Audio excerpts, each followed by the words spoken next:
Oikein ihanaa päivää ja tervetuloa takaisin Lanttimatkat-kanavalle.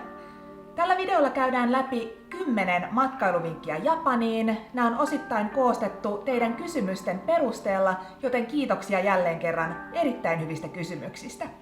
Mutta eiköhän mennä suoraan asiaan. Milloin on paras aika matkustaa Japaniin? Mun henkilökohtainen suosikkini on toukokuun loppu tai toukokuun puoliväli, kunhan se on Golden Weekin jälkeen. Eli Golden Week on toukokuun ensimmäinen viikko, jossa japanilaisilla on tosi paljon lomaa, eli silloin ei kannata mennä. Silloin kaikki paikat on täyteen varattu ja on tosi kallista, mutta heti sen jälkeen on semmoinen alkukesä. Suomalaiselle tosi hyvät kelit, yleensä semmoinen noin 25 astetta, semmoista uutta vihreää väriä joka puolella, mutta ei ole kuitenkaan niin kuin huippusesonki, joten erittäin hyvä aika mun mielestä. Semmoiset ajankohdat, mitä ehkä kannattaa sitten taas välttää: kesä, elokuu on tosi kuuma, samoin sitten kesä, heinä on sadekautta. Se vähän aina riippuu vuodesta, että miten nämä menee, mutta kesä, heinä, elo on vähän semmoista kuumaa ja kosteaa, joka voi olla aika tukalaa sitten suomalaiselle. Syksy, ruskan aika on tosi kaunista, aivan upeeta siinä loka-marraskuussa, joulukuussakin vielä alkukuusta, vähän riippuu tosiaan, että missä päin Japania on ja vuodesta riippuu myös. Se on kaunista, mutta silloin on tosi paljon ihmisiä, joten hinnat saattaa olla aika korkeat. Samoin sitten toi kirsikan kukinan aika, eli tuossa maalis-huhtikuun vaihteessa jälleen kerran aivan upeata aikaa, mutta ihmisiä on tosi paljon ja hinnat on myös aika kalliit. Eli nämä kannattaa ottaa huomioon. Sitten taas jos puhutaan niin kuin joulukuusta, joulu, tammi, helmi, varsinkin tammi-helmi on aika kylmiä, mutta tosi hiljaisia ja aika edullisestikin saattaa just majoitusta saada ja voi paljon rauhallisemmin ehkä nauttia näistä kohteista. Japanissa on myös vuosittain kymmeniä taifuuneita eli hirmumyrskyjä ja osa näistä saattaa olla aika rajujakin. Suurin osa niistä sijoittuu loppukesään ja syksyyn, mutta saattaa olla ihan alkukesästäkin. Nämä kannattaa ehdottomasti ottaa myös huomioon sen matkustusajankohdan suunnittelussa. Toki ei sitä pysty sanomaan, että milloin se just sinne sitten iskee, mutta se on hyvä pitää silti mielessä. Rahankäyttö Japanissa. Uskokaa tai älkää, mutta Japanissa käytetään edelleen hyvin paljon käteistä, joten käteistä kannattaa aina olla mukana, varsinkaan pienemmissä puodeissa tai joissakin ruokakojuissa. Ei välttämättä käy se kortti.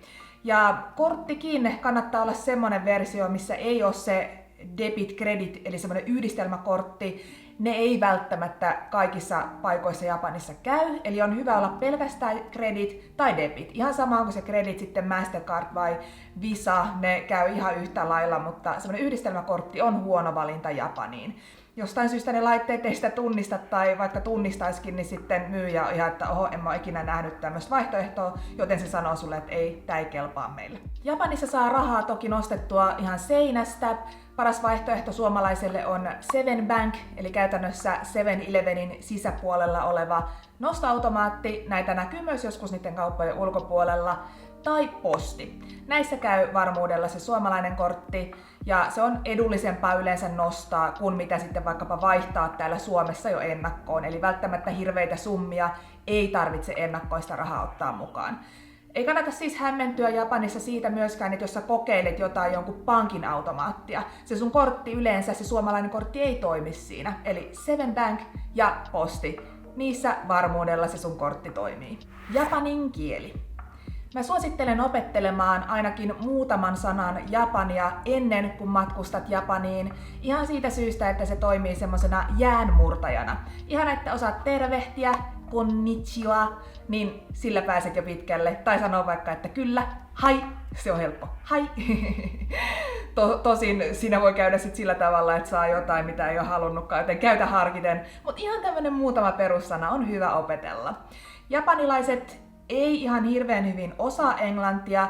Toki, jos puhutaan pääkaupungista Tokiosta tai Kiotosta, missä kaikista eniten matkailijoita vierailee, niin kyllä turistimyymälöissä ollaan jo sitä yksinkertaista englantia ainakin opittu käyttämään, eli ei sen suhteen mitään hätää. Mutta sitten jos sä lähdet vähän tuntemattomampiin kohteisiin, niin voi olla, että siellä ei kovin moni englantia edes auttavasti osaa.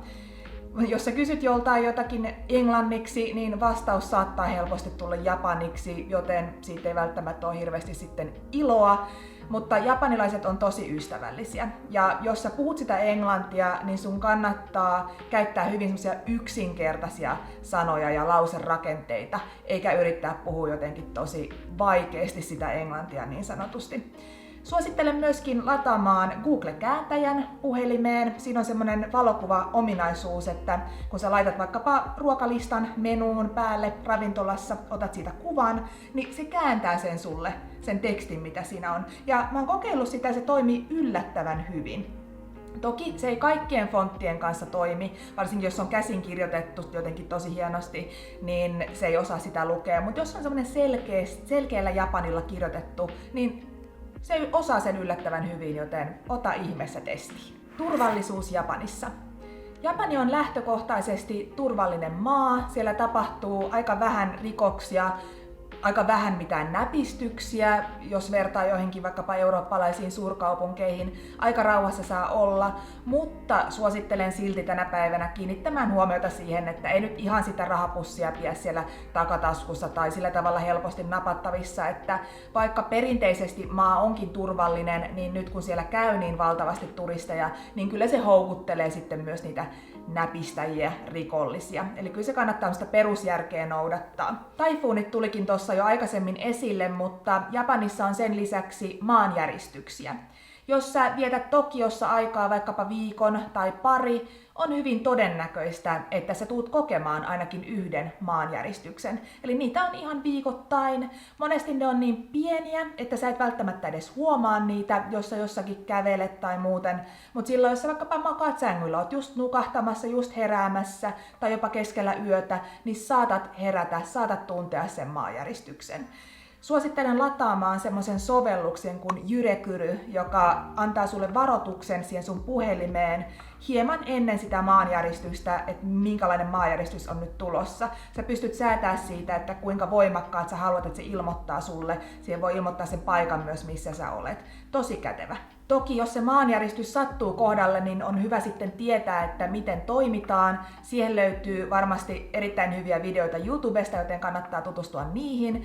Mutta mitä nyt tässä muutama asia voisin mainita, niin hotellihuoneessa vaikkapa, niin katso aina kun meet sinne, että mitkä ne hätäpoistumistiet on. Koska sä et voi käyttää sitä hissiä, kun maanjäristys tapahtuu, niin sun pitää tietää, missä pääset sinne portaikkoon sitten. Niissä hotellihuoneissa on myös esimerkiksi tohvelit. Tohvelit on hyvä pitää siinä sängyn vieressä. Jos vaikka helisis noi ikkunat, niin saat sitten tohvelit jalkaan, kun sä lähdet siitä liikenteeseen. Sieltä löytyy myös taskulamppu sieltä huoneesta, lähes poikkeuksetta Japanissa, joten näihin on hyvä tutustua.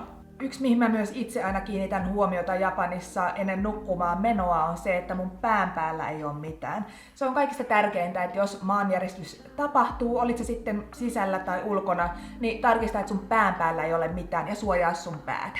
Mun ei ole tarkoitus ketään pelotella näillä maanjäristyksillä, mutta se on kuitenkin semmoinen asia, mikä on hyvä tiedostaa.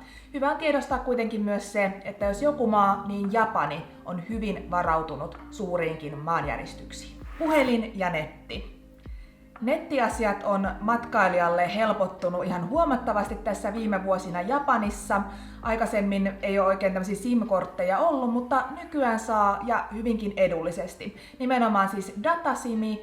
Tällä hetkellä saa 7 gigaa dataa halvimmillaan vähän reilulla 3000 jenillä, eli noin 30 eurolla. Se 7 gigaa riittää kyllä ihan vaikkapa 3 viikoksi, jos olet vaikka 3 viikon matkalla, ainakin mun oman kokemuksen mukaan.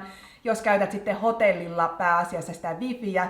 Hotellilla nimittäin yleensä on ilmainen wifi kuitenkin tarjolla. Toki ne voi olla ilta-aikaan aika hitaita, koska paljon on ihmisiä samaan aikaan liikkeellä. Sen lisäksi on olemassa tämmöisiä kuin Pocket Wi-Fi, eli tasku wifi-mokkula. Eli tämmönen vähän niin kuin lähetin, josta sä voit jakaa sen wifi-yhteyden sitten useampaan laitteeseen. Eli tää voi olla tietysti kätevä ja edullisempi silloin, jos teitä on useampi reissussa.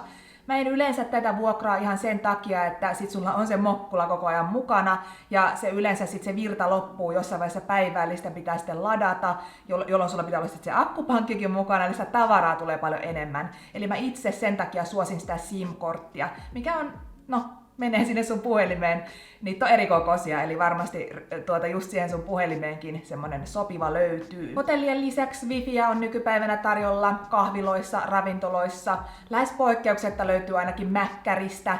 Jos et halua mennä Mäkkäriin, niin siinä ulkopuolella voi yleensä käydä netissä, tai sitten näistä vaikkapa 7-Eleven, Lawson, näistä convenience store, kombinikaupoista löytyy myös, ja nekin yleensä toimii siinä ulkopuolella, eli aina sitä nettiä on kuitenkin jollain tavalla saatavilla. Google Maps toimii hyvin Japanissa, se antaa reitit, se antaa myös sen hinnan, mitä se matka maksaa, ajan, kertoo sen, onko junat myöhässä, tosi kätevä, joten sitä kannattaa ehdottomasti käyttää. Jos ei sulla ole nettiä koko aikaa tarjolla, niin sä voit aina jättää se Google Mapsin auki. Eli jos et sä vaan swipeaa sitä pois, vaan jätät siihen, niin se silti toimii, vaikkei sulla sitä nettiä. Eli sä voit katsoa, että tosta mä haluan mennä tonne, niin se näyttää sen reitin kyllä, vaikkei sulla sitä nettiä. Joten se on ihan hyvä tipsi ihan muihinkin maihin. Jos sitten taas haluat Japanissa ihan oman puhelinnumeron, niin se voi olla turistiviisumilla matkustavalle vähän hankalaa. Et yleensä pitää sitten ihan vuokrata puhelin tai vuokrata SIM, joka pitää sitten palauttaa. Ja kaikista paras mahdollisuus on tehdä se tuolla lentokentällä, mutta yleensä sitä japanilaista numeroa ei kuitenkaan tule tarvitsemaan. Japanilainen matkakortti. Japanissa matkustavan kannattaa ehdottomasti hankkia IC-kortti, eli tämä on tämmöinen matkakortti, jolle ladataan arvoa. Sen lisäksi, että sä pystyt sitä käyttämään metroissa, junissa, busseissa, sä voit käyttää sitä myös vaikkapa juoma-automaateissa, eli monet automaatit sä vaan piippaat sen siihen ja valitset tuotteen, tai näissä convenience storessa, näissä 7-Elevenissä ja näissä. Taksissa voit käyttää, joissakin leffateattereissa voit käyttää, siis tosi monessa eri paikassa toimii tämä kyseinen kortti ja läpi maan. Ihan pienemmillä paikkakunnilla se ei välttämättä toimi, mutta suurimmissa kaupungeissa kuitenkin. Näitä matkakortteja on eri nimisiä. Käytännössä eri kaupungeissa on eri niminen kortti. Esimerkiksi on Pasmo, Ikoka, Suika, Hayakaken esimerkiksi. Mutta ne toimii kaikki samalla tavalla. Se kortti maksaa 500 jeniä. Sä ostat sen yleensä juna- tai metroasemalta. Siellä on sellainen automaatti, jotka saa englanniksi. Samat automaatit, mistä ostetaan myös ne matkaliput. Niin siitä ostat ja laitat sinne sitten rahaa, mitä laitatkaan, vaikka muutaman 1000 jeniä, eli parikymmentä euroa. Aina kun sä matkustat sillä kortilla, niin se matka on pikkasen halvempi kuin että sä ostasit niitä yksittäisiä matkoja. Ja sen lisäksi sun ei tarvitse sieltä kartasta katsoa, että paljonhan se maksaa nyt matka tosta tonne, koska vaikkapa Tokiossa ne on eri hintaisia ne matkat, ja joillain asemilla se kartta on pelkästään japaniksi, joten se voi olla aika haastavaa, eli välttyy turhalta säätämiseltä, kun hankit tämän kortin. Toki eri kaupungeissa on myös tämmöisiä vuorokausilippuja tai muutaman päivän lippuja, joten kannattaa sitten laskea aina, että mikä tulee kannattavammaksi, mutta pidemmällä matkalla joka tapauksessa tämä matkakortti on mun mielestä hyvä olla. Sen lisäksi turistiviisumilla Japanissa oleskelevalle on tarjolla JR-passi, joka on semmoinen kortti, jolla voit tietyn ajan sisällä tiettyyn hintaan käyttää JR:n junia niin paljon kuin haluat. Mä oon kuitenkin tehnyt siitä oman videon, jonka linkkaan tänne, joten käy se katsomassa. Ruoka ja juoma. Japanissa hanavesi on juomakelpoista, joten siellä hotellihuoneessa voit päivän alkajaiseksi täyttää oman pullon mukaan ja juoda sitä sitten päivän aikana.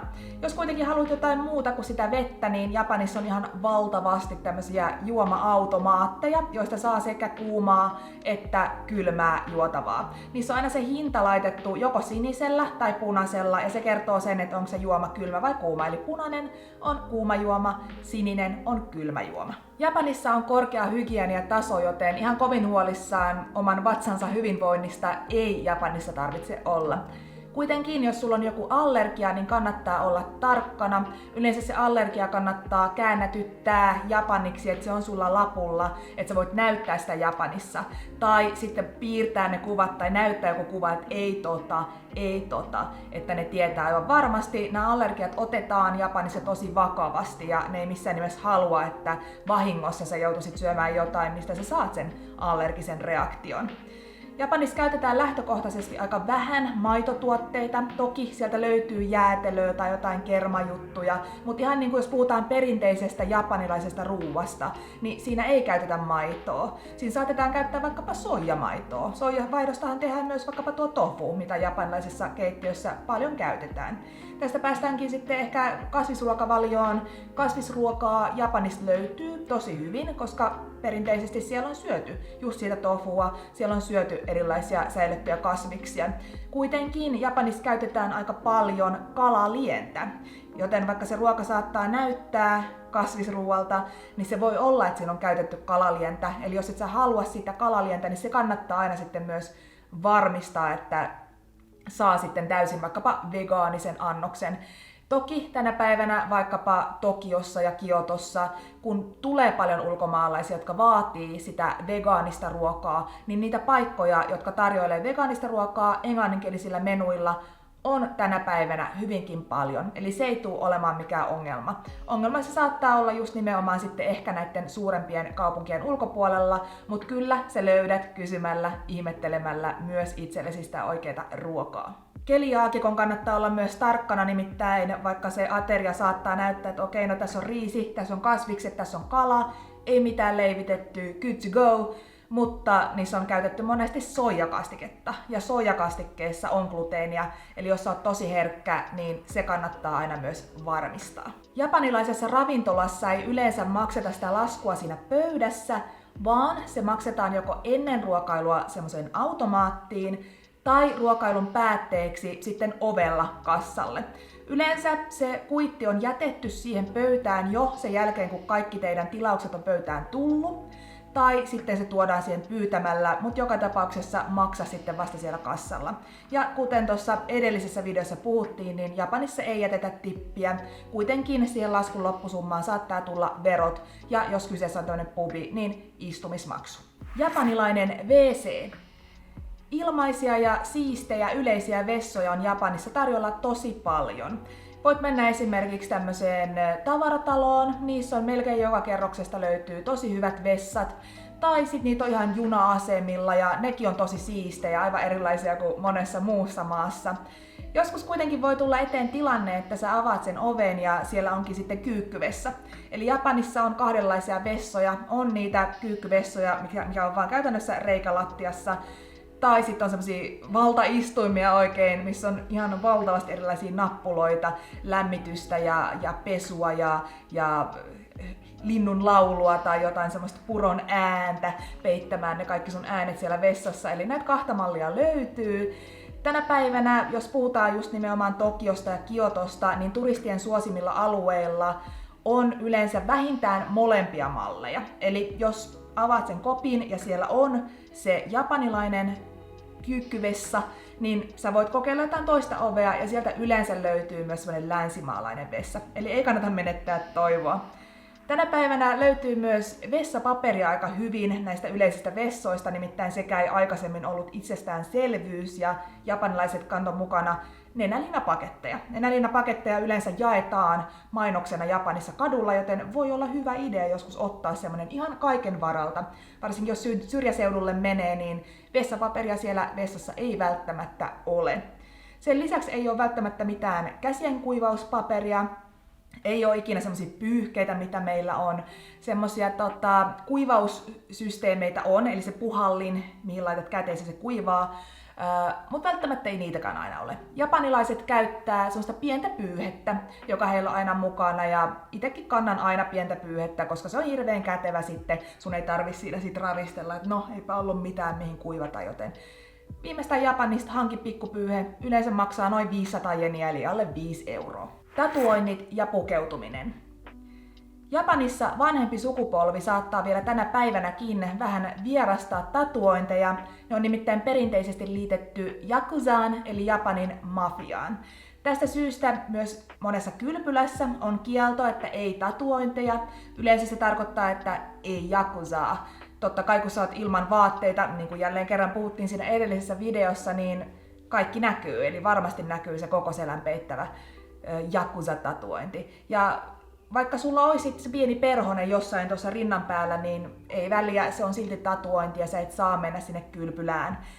Toki, jos se on semmoinen pieni tatuointi, niin se voi peittää jollain laastarilla, jolloin se ei sitten häiritse ketään, mutta isommat tatuoinnit, niin niiden kanssa kylpylöihin Japanissa ei voi mennä. Joitakin poikkeuksia löytyy, niitä kannattaa netistä googletella tai kysyä suoraan sieltä kylpylältä, että voiko teille tulla tatuoinnin kanssa. Japanilainen pukeutuminen on aika hillittyä. Sääriä saa näyttää, varsinkin nuoret niitä näyttää ja hameet saattaa olla hyvinkin lyhyitä. Kuitenkaan rintamusta ei yleensä näytetä tai vaikkapa rintaliivien noita olkaimia, eli aika suljettuja on ne kaula-aukot. Jos ulkomaalaisena ostat sitten vaatteita Japanista, niin ne yleensä aika lyhyeksi ne hihat, niin kuin näette. Tää on Japanista ostettu paita. Ja kai tämän pitäisi olla ihan pitkä hihainen paita, mutta minulle se ei ole. Samoin sitten jos ostat vaikkapa housuja, niin voi olla, että takamus ei välttämättä mahdu niihin japanilaisiin housuihin, joten se voi olla vähän vaikea löytää niitä just itselle sopivia vaatteita. Samoin kenkiä voi olla joskus vähän hankala ostaa, varsinkaan suuria kokoja ei löydy. Eli puhutaan, että yleensä 3,9 on se suurin, mitä sieltä löytyy. Japanissa muutenkin ne koot menee vähän eri tavalla, joten siihen kannattaa tutustua, mutta suomalaisittain 3,9 on yleensä se kaikista isoin. Ne on myös aika semmosia kapeita ne kengät, mitä siellä on. Et vaikkapa sit jos tennareita haluu, niin itse olen ostanut miesten osastolta, koska mulla on semmoinen 4,1 mun jalka, niin ei todellakaan löydä mistään naisten osastolta kenkiä, mutta jos kelpaiset miesten osastolta tennarit, sielläkin on upeita vaihtoehtoja, joten käykää isojalkaisemmat sitten siellä katsomassa. Matkalaukkulogistiikka. Suosittelen ehdottomasti lähettämään matkalaukun hotellista toiseen, jos aiot esimerkiksi Tokiosta matkustaa Kiotoon.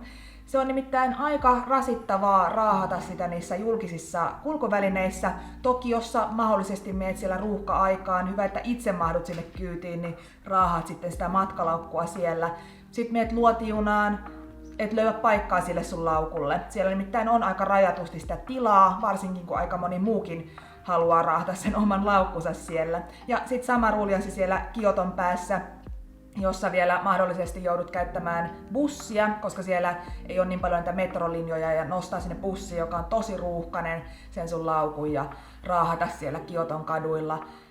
Ehdottomasti lähetä laukku. Se on semmoinen palvelu kuin Kuroneko ja se maksaa noin 2000 jeniä, vähän riippuen siitä sun laukun koosta ja siitä mihin sä lähetät sen sun laukun. Se matkalaukun matka sieltä hotellista A hotelliin B kestää vuorokauden, jos puhutaan Tokiosta ja Kiotosta. Se voi vaihdella, jos matka on pidempi tai lyhyempi, joten sä joudut olemaan ilman niitä yhden päivän, yhden yön tavaroita, mutta sä voit ne siihen päiväreppuun laittaa. Tää helpottaa sun elämää aivan valtavasti, joten en voi kun vaan suositella tätä palvelua. Tässä tuli 10 matkailuvinkkiä Japaniin. Onko sulla jotain muuta vinkkiä tai jotain kysymystä kenties, mihin mä en vastannut vielä tässä?